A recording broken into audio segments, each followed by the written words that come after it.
السلام هيركي سماموس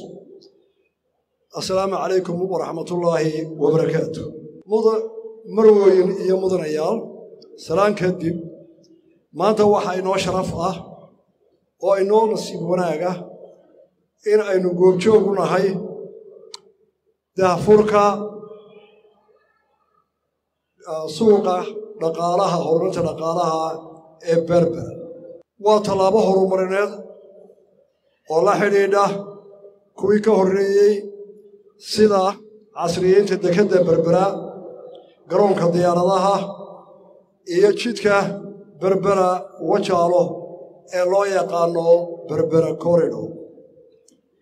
kaabayaasha horumarinta dhaqaale oo ay ku baxday $100 milyan waxa dhamaantood hirgeliyay dawladda Imaaraadka Carabta iyo shirkadda oo hormood u tahay shirkadda DP World aad baynu ugu mahadnaqaynaa dawladda Imaaraadka Carabta iyo shacbigooda waxay noo muujiyeen walaalnimo iyo waxtar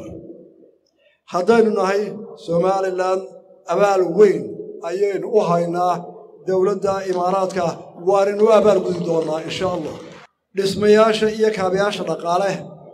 casriyeynta dekadu waxa kulli faaqan aqoon maamul iyo mid farsamo oo heer caalami ah oo ay dhaxli doonaan dhammaan dhalinyarada Soomaaliland mustaqbalka dhow iyadoo haddaba ay muuqdaan ifafaaraha aqooneed iyo maamul ee ka socda hawlaha dekada iyo kaabayaasha dhaqaalaha mashaariicda laga hirgeliyay berbera waxay ka dhigayaan dekada berbera mid awood u leh inay noqoto dekada tartanta dekadaha caalamiga ah dekad u adeegta gobolkan aynu deganahay iyo dhammaan dalalka aan dekada lahayn ee qaaradda Afrika waa tallaabo taariikhi ah oo ay dawladdu u qaaday dhinaca hirgelinta qorshihii horumarinta qaranka ee loo yaqaano NDP 1 NDP 2 iyo NDP 3 oo hadda la bilaabi doono fulintiisa daafurku suuqani wuxuu abuurayaa fursad ganacsi shaqo abuur kororsi aqoon farsamo iyo mid maamulba iyo isdhexgalka iyo wax wada qabsiga caalamka oo dhan maalgelinta mashaariicdan kaabayaasha dhaqaale aqoontooda maamul iyo farsamo ee ku lifaaqan waxay gaarsiinayaan dekada berbera inay noqoto dekad caalami ah oo adduunka oo dhan la leh baac mushtari iyo isku xidhnaan shaqo waxaan soo dhaweynayaa cid kasta oo maalgashatay dekada berbera iyo suuqa dhaqaalaha ee berbera iyo dalka Soomaaliland guud ahaanba waxa xaqiiqo ah in reer Soomaaliland ay dhaqan soo jireena oo 100 sanadood ka hor jiray ilaa haddana socda oo ganacsi ay leeyihiin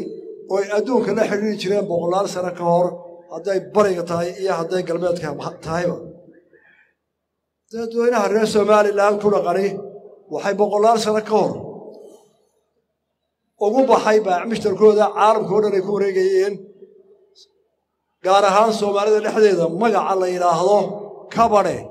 doori oo micnaheedu Ingiriisi ku noqonayo partner of trade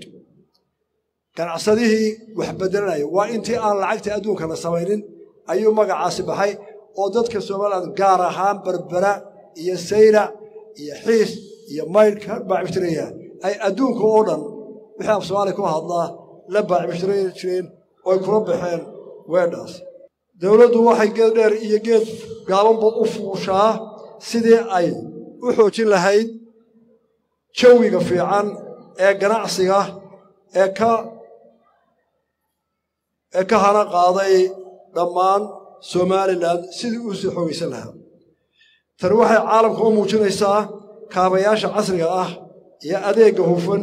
ee dekada berbera iyo dadka reer Somaliland oo leh furfurnaan iyo xirfad aqooneed ganacsi in ay tahay meel qof waliba la baacmushtareyn karo hantidiisa ku aamini karo kana faa'iideysan karo waxna la wadaagi karo Soomaaliland ugu dambayn waxaan u mahadnaqayaa shacbiga Soomaaliland dhammaantii oo suurta geliyay inuu dalkeenu horumarka gaadho waa awoodda shacbiga iyo rabitaanka inuu dalkeenu hore u marino dhammaanteen waa inuu sii xoojinaynaa waxaan si gaar ah ugu mahadnaqayaa nabadda horumarka iyo quruxdaas waxay ku timid dhiigga geesiyaasha qaranka ee maalin walba naftooda u horaya si aynu gaadho horumarka oo inaga mudan mahadnaq iyo xusuus gaar ah aad iyo aad u mahadsantihiin wassalaamu calaykum waraxmatullaahi wabarakaatuh